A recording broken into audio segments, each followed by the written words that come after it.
Howdy, you're watching the Think Brazos podcast. We host conversations with locals, politicians, and policy experts to help families thrive in Brazos County, Texas. So when you're thinking about how to make your community better, just remember, think local, think Brazos.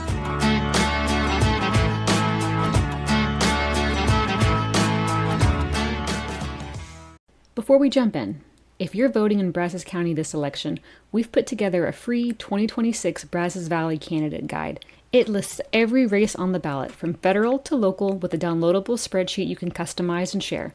Find it at thinkbrazos.org. So this is the Think Brazos podcast, and we're joined today by Peter Michelena, who is running for Precinct 4 of the Brazos County Commissioner's Court.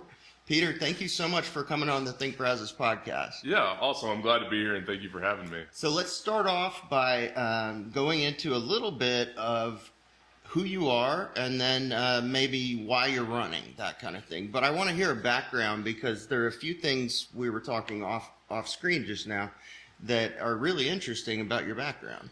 Yeah, I grew up in Sugar Land. I came here whenever I left the Marine Corps to go to Texas A&M, and I guess when I grew up, I left high school in 2007, and I joined the Marine Corps immediately after. And I went in as an infantry Marine, and I wanted to join the infantry. I wanted to go to combat. I wanted to serve my country. That was really my main goal. And what year was that? That was in 2008. Okay. So I actually had to wait a full year to get in because I wanted specifically an infantry contract, and there was a waiting period. It was a big uptick in that time. And while I was there, because I qualified for a unit that's called Reconnaissance, which is a special operations branch of the Marine Corps. So leaving infantry training, I went straight to recon school, and I passed, and fortunately joined 1st Recon Battalion, where I served there for the next 5 years. I deployed twice to Afghanistan, and during that time, I went to sniper school, ranger school, was airborne. And during my first tour in combat in Afghanistan, I was injured twice and received 2 Purple Hearts. So, really? Okay. Yeah. And it was pretty interesting. Was it bad injuries? I don't want to get into detail. Oh, no, you're good. So the first one was a vehicle ID. So IDs, they're set up similar to landmines in a way, but they're a lot more primitive. The first one was underneath my vehicle, and my vehicle went over it. It was underneath my seat, so it was a little bit of shrapnel. I was knocked out. The second one, we were doing a raid on an ID facility. Okay. We do a lot of interdiction operations. It was in Sangan Valley, and that one we were doing a raid on an ID facility, and my best friend stepped on the ID as we were going in. Dang. So we were injured pretty badly. He lost both his legs and his left arm. My team leader lost his jaw and his eye, and I was third in the stack. So I received shrapnel up and down my right side, and then that turned into a bad day. But we were able to medevac him, and I was medevac later that evening, taking care of. Yeah. The priority there was taking care of them and saving their lives. So after that, I went back to finish my deployment out, went back to California, and then prepped again for my second deployment. You finished your deployment after the second? Okay. Yeah, you got to have to finish the mission was really what the goal was there. We still had about a month and a half left, and I don't want to get a lot of detail because I know people are. Yeah. But there was a large unit called 3-5 that was being pinned down in Sangan, and part of our operation was making sure that they, made it home safely. So couldn't let up. Did you lose anybody? Not personally. We were doing a left seat, right seat, which is where you trade out with another unit. So we're trading out with 2nd Recon, showing them the ropes, and lost a friend there, Jordan Stanton. So we went to recon school together, and he also hit an ID, and then he lost his life, unfortunately. Oh, bummer. So, and that was kind of a bitter end to the deployment, but made it back, and then I signed up to go again. I extended my contract, went on my second deployment, and went back to Afghanistan, and everybody made it back that time. So how did you make the transition from there to then City of Bryan and working there? What was that like? It was interesting. I came back, I went to school, and I wanted to go into construction. I really like construction. It really appeals to me. It's hands-on. And so I went to work for a construction company in Houston called CSA Construction. I was a field engineer there. I did wastewater treatment plants, so I kind of became really familiar with the industrial construction side. During COVID, I lost my job, and I came back. I was like, let me see what other options are. Maybe I can go for a master's. Maybe I can just. But what I really enjoy is the atmosphere and the community here in Bryan, specifically. I love Bryan College Station both, but I really liked how quiet Bryan was. And I worked for the City of Bryan for 2.5 years, and during that time, I got involved with the VFW, and that was kind of a transition there. I'd seen a lot of the private sector, and I really found the appeal of working with people. I like working with people. I like talking to people. I started working more and more at the VFW, and then I eventually just transitioned to a full-time role there. At the VFW? At the VFW. Okay. So no longer at the City of Bryan. I transitioned to a role at the VFW where I'm the quartermaster, and I've been running their finances now. What does quartermaster mean? Is it kind of like an executive director? Or? I sit on the board. Okay. So similar to y'all, any nonprofit has a board. Yeah. So I sit on the board, but I'm the chief financial officer and the chief operating officer. So I handle our budget, I handle our payroll, I handle our finances. I see. The employees, and then I also handle the nonprofit operations in terms of coordinating our community events, doing outreach, finding grants, finding support from the community. So it's really fulfilling. And you've been doing that quartermaster job at the VFW for how long? It's going to be 2 years now. 2 years. Okay, yeah, so you did 2.5 years City of Bryan and then 2 years there. And I started overlapping. I see. Right. And so I realized that if I wanted to focus more on the nonprofit work, I couldn't do both because it was a disservice to both communities, honestly. I'd spend most of my evenings there, and so I just transitioned full time, and I've honestly enjoyed it a lot. That's awesome. City of Bryan's a great place to work for. They do a great job with their employees, and they do a great job for the city. And I felt like my calling was really more on the serving veterans and serving the community in a different way. And what's the VFW Post? You may have mentioned it already, but it's VFW Post 4692. It's here in Bryan. 4692. Got it. So let's get into why exactly you decided to start running for Precinct 4 Commissioner's Court and some ideas you might have for the precinct. So Precinct 4 is interesting. The VFW resides in Precinct 4. Okay. And we started having a lot of community engagement. People were coming to talk to us. Okay. Because, again, I'm tied into people there. I'm starting to realize that there's issues or concerns. A lot of the veterans are bringing up problems that they were having trouble getting their point across. And because the Commissioner's Court was meeting during the day, they were asking me to go. So when I started going, I met Kathy Beans and Cindy Wiley with the True Texas Project. Oh, yeah. And I started paying attention to what was happening. And I started thinking, I could probably try to find a way to serve my community by doing this. Okay. It's weird. You see that there's a need, and I'm not going to criticize any official because, honestly, I don't know what they have to deal with behind the scenes. I think there's a lot that goes into this job that we don't really understand. What I'm trying to do is just provide an alternative. There's also a large Hispanic community in Bryan. I'm Hispanic. My dad's an immigrant. You're fluent in Spanish, right? Yes, sir. I'm fluent. My dad is an immigrant. Okay.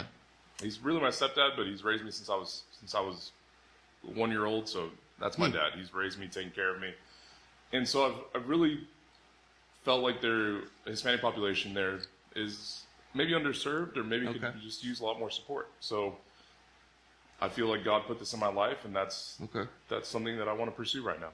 Okay.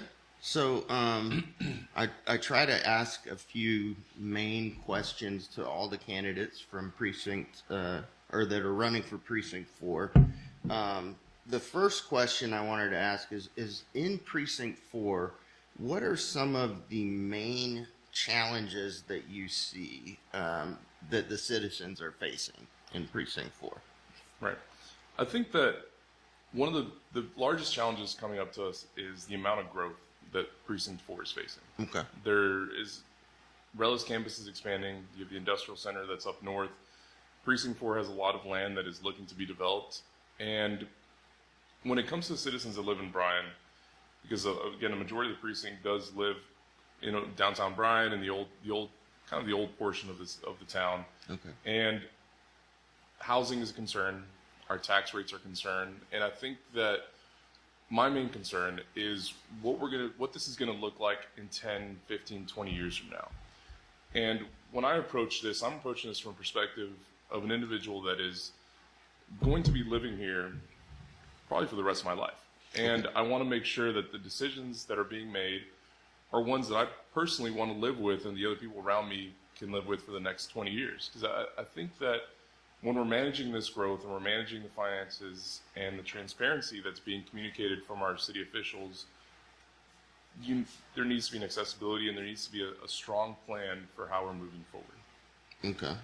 And what would some of those, I guess, ideas be or plans for the future? Right. So I think right now there's definitely a large concern with, there's concern with water, there's concern with the businesses that are growing, there's concern with the expansion that is going to be happening, the businesses that are coming in. One of the main things that I'm looking at is our tax abatement process. And my goal with going to Commissioner's Court is to use the tax abatement process to promote growth in the county. And my main idea with that is what other counties do across the state is where they put a requirement on tax abatements to hire a certain percentage of their employees here in Brazos County. And I think also that when I'm looking at this, I'm looking at it from the perspective of someone that wants to raise their family there. I'm in the beginning stages of my adulthood. Do you have a wife and kids? I'm not married. Okay. I have a serious girlfriend. So Got it. So maybe that's someday. That's the direction it's going. Maybe someday. Maybe someday. But my friends live here as well from college. You know, I'm very tied into the community, and I want this to be a place that I'm happy to live here in the next 15, 20 years, and I'm going to have to live with those decisions. It makes sense. Yeah, so I wanted to go a little bit more. That was actually going to be my next question, is about tax abatements and where you stand on that. You know, that's a major issue that the county as well as the cities do. Those, I believe they call them 380 tax agreements, where you postpone taxes on a business that is thinking about coming in to make sure they come in. Right. It sounds like your answer would be yes if I asked you whether you agree with that philosophy. But I guess how strong are you on that philosophy? Because there are a lot of different ways you can go. You can say 5 years, you can say 10 years, you can say partial, you can say total tax abatement. Where do you stand on those? And I think that is a complicated scenario. And I do want to preface this with, I don't have all the background information. Okay. But I have been attending Commissioner's Court regularly. Yeah. I don't see this as, when I'm applying for a job, I don't see it as I need to learn the job when I get there. Yeah. I want to be well informed when I come in. When it comes to tax abatements, currently we're doing 5-year plans, and some of the companies have been extended 10-year plans as long as they're meeting the employee requirement, the economic requirement in terms of the money they're bringing into the area. And when we develop, we need, whether we like it or not, we're going to have growth because we have so many resources here. Now, there's a downside to that as well, right? Because our water is the one that's being used, the county's taking care of the infrastructure. The current taxpayers are the ones that are funding these companies to come in. So there needs to be a trade-off. And if they're meeting the 5-year expectation, we shouldn't raise it to 10 years automatically. There needs to be certain requirements met. And I'm heavily in favor of not only them bringing in, stimulating the economy with the amount of money they're bringing in, but jobs. Because when they start bringing in, hiring employees that live here, then we start building more houses to meet those needs. And similar to the subdivision that came into Pleasant Hill, where it's more affordable housing, and that there's places people can live here that isn't out of reach. They're not in the $500,000 $1 million range. You're looking at houses that there's 200 to 240,000 that normal working families can afford. And you know, I live in Pleasant Hill. I bought a house there from Omega, and I felt like it was at a reasonable price. And going back to tax payments, whenever we look at these companies, we need to see not only the growth that they're bringing in, but how we're going to pay for that in the long term. Because those companies are up and running, they're making a profit, and that's good if they're bringing in jobs. But they need to also be bringing in other methods to stimulate the economy here in this area. And I think that's a major concern for Precinct 4. Also, there is definitely a community approach in Precinct 4 that needs to be considered because there's a lot of existing homeowners here. Exactly. And it's an area where the individuals that live in Precinct 4 mostly own their homes. And they're hardworking individuals because, we have a large Hispanic community, we have this large African American community, and they are individuals that are working and want to make sure that their cost of living isn't being encroached upon by paying for these companies that are profiting off our area. Yeah. Is there anything that the county, in your opinion, could do to keep, I guess, for lack of a better word, displacement of those existing homeowners, whether they're farmers, ranchers, or whether they are low-income families, on the edge of town? Is there anything the county, in your opinion, can do to keep that from accelerating? Like, what's the balance Yeah, what's there? the balance? It's a hard question. That's a difficult question. Yeah. Right? I think one of the main things to do is communicate with the city and represent the citizens that are living there. And I know it's a little vague in the answer, but the county is limited in what it can do. Yeah. We can't really issue permits. We can't control the building itself there. We have methods that we can use with tax abatements. The city has a lot more control there. And I think being a liaison and representing the concerns of the constituents to the city and finding a way to balance this. Because we don't want to happen, what I don't want to happen, what I don't think anybody here wants to happen, is that you're eventually priced out of your homes. Your property taxes, even though you say you're in your 50s, 60s, you paid off your house, you're thinking you're going to live there the rest of your life, and all of a sudden your property taxes are at a point where you can't even afford that anymore. Right. And that's not right for individuals that have lived in this area for a long time. So the way to approach that, excuse me, in my opinion, is to have a long-term plan on how the property taxes are not going to go ahead and outpace the growth, if that makes sense. I see. You don't want people to get priced out over time, and I think that requires planning. Yeah. And that's what I can bring to the table really is looking at not just the next 5 years and 10 years, but looking at how these infrastructure needs are not going to be so costly that when you turn around and your children or your grandchildren are trying to live in the same house that you have right now, they can no longer afford to be there. Well, this is a great connection to my next question. A big thing that is coming up, should you be elected to the Commissioner's Court, probably later in 2026, is it's not quite zoning for the county, but it is an update of their development codes, and it is kind of an open door to potentially county zoning in the future. What I'm talking about is outside of city limits, developers having to abide by stricter rules for that kind of thing. And I wanted to hear your take on, or your philosophy on, outside of city limits, whether there should be some sort of a stricter development code for those that are looking to develop outside of the city limits. And particularly, it's things like MUDs, PUDs. Well, PUDs would be inside city limits. But yeah, do you understand my question? I hope I'm explaining it. I think I do. Could you give me more of a specific example? So, they've been working on it for about a year, particularly related to roads outside of city limits. The idea that the county staff would like to see, it appears, would like to see stricter rules regarding the types of roadways that developers build in subdivisions, whether it's in MUDs or that kind of thing. So the type of asphalt, not having, I don't know if they allow gravel anymore, but it's having, before they accept the roads. Right. Another additional thing would be maybe changing the size of the minimum lot size, things like that. So that's interesting as well, because when you have minimum lot sizes, say that they're an acre, just throwing a number out there, then they are that right cuts now. Down, that cuts down on the amount of houses that go on there, Exactly. which then raises the prices of lots and it prices people out. When it comes to the development standpoint, and my understanding from this is the developers take care of the upfront costs, and then we accept it and take it over, which is what they do now in the city.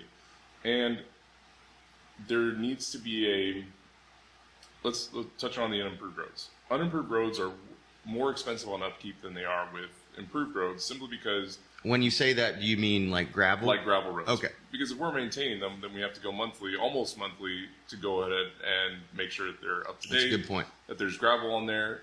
Yes, the upfront cost is higher on an improved road, but then I think someone talked about this the other night, that there's over 100 miles of unimproved road currently in the county. There's a lot. And and the questions always come down to who's paying for it. Right. Where's the money coming from?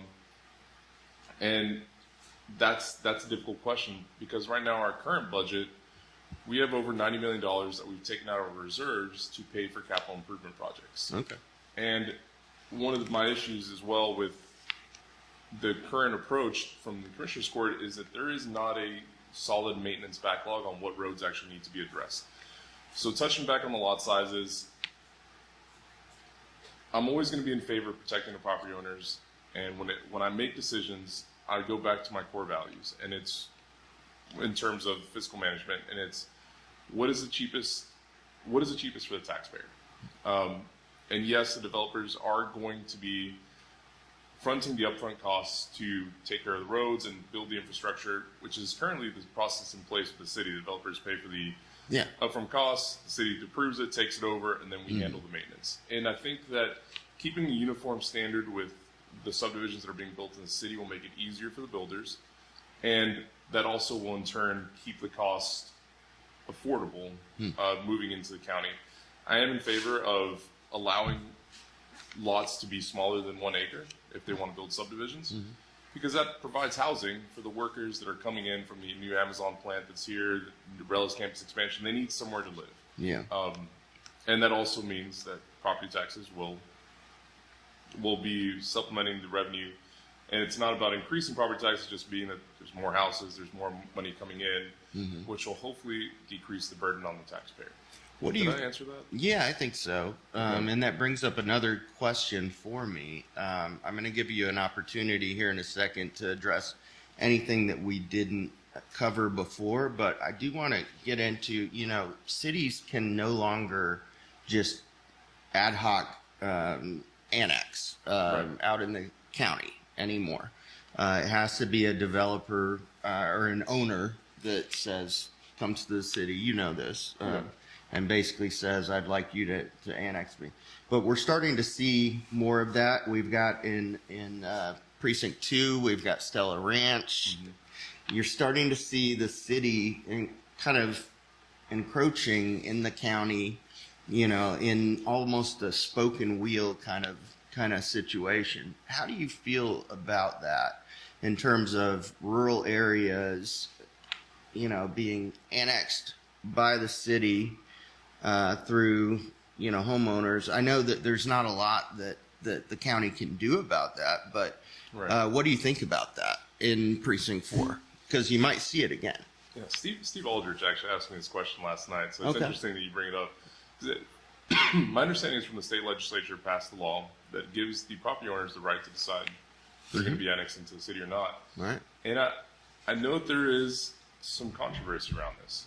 I think at the end of the day, if it's your property, you should decide what you get to do with that. Okay. And if you want to be annexed into the city, that's your choice. And if you don't, then we also need to respect your choice, and we need to be a voice for you. As a commissioner, or as any elected official, needs to be a voice for people that they're representing. So I would be in support of the property owners deciding what happens with their property. And I'm sorry, was there any part of that? No, I was just going to say that keep in mind, should you be elected, one of the things that we've noticed in this kind of spoken wheel development thing that we're seeing all throughout the county is that the emergency, I forget what they call them, the rural emergency districts. ESDs? Yeah, the ESDs versus, the city, emergency stuff is there's, it gets a little confusing. And so that's something that you're going to have to navigate should you be elected. That's all I was getting at. Since the ESDs aren't funded by the county, and it's always these overlapping systems of governments, which is frustrating for So they're not for funded normal by people. the county. Correct. Okay. So they're I didn't know that. the ESDs have a separate tax. Okay. And then on top of that, they also get funded from grants. Yeah. And so it's one of those things where you have a person that's elected and you're like, I'm just trying to figure out who's responsible for this and where I can get an answer. Yeah. And that really touches back to one of the things that I'm offering to the table is there needs to be more transparency on why decisions are made. Yeah. You need an elected official to stand up and ask the questions, be like, hey, what is going on here? And if someone comes to me, even if it's not my area or it's not my expertise, the basic thing that I want to hear from the elected official, which is what I'm trying to provide, is I will find the answer out for you. I'm going to go to bat for you. I will look for it. And one of the interesting things, too, is not a lot of people are available during the middle of the day. Yeah. You know, you need someone that is available after hours, that you can see in the community that is involved. And what I'm offering is an alternative. Yeah. And that's what it is. I've spoken to the VFW. They're going to provide me an office there after hours from 5 to 7. Okay. And I want to be accessible to individuals. When you come up after work and you're like, I really need to know about this, come talk to me. And I feel like that having a more personal relationship or a commissioner that is accessible really can help citizens feel more comfortable when decisions are being made. Because it's similar to this. If you have a question, be like, well, this is actually what's happening. And you have a concern, be like, I don't have the answer right now. I'm going to find it out for you. So you're actually thinking about having, should you be elected, having basically an office in Precinct 4. Is that what you're talking?